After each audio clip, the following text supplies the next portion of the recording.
And the issues for RTD don't end there. The agency also facing criticism tonight for not showing up to a hearing where lawmakers were discussing important transportation issues, many concerning RTD. Denver 7's Brandon Richard explains why RTD was a no-show. Well, RTD has been facing a lot of scrutiny from riders, transit advocates, and even some lawmakers. And it did itself no favors earlier this week when its representatives failed to show up for an important hearing here at the Capitol. We've sort of hoped that this summer will be a summer for transparency in transportation. State Representative Meg Froelich is the vice chair of the Transportation Legislation Review Committee. That's an interim committee that meets during the summer and fall to look at how transportation laws are being implemented.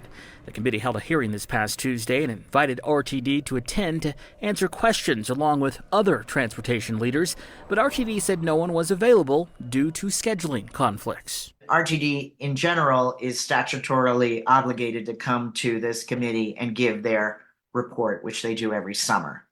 So we were sort of asking for something beyond that report that we hear every year.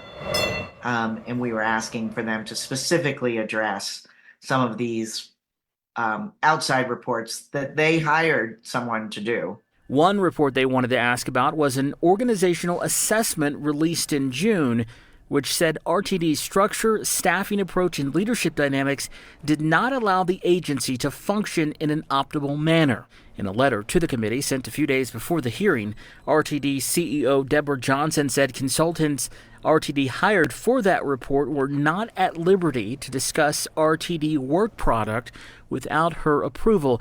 And again, she said while RTD is committed to transparency, its leaders were not available for the hearing due to scheduling conflicts. So RTD's CEO, Deborah Johnson, said representatives from RTD would be available for a September 25th legislative hearing. At the Capitol, Brandon Richard, Denver 7.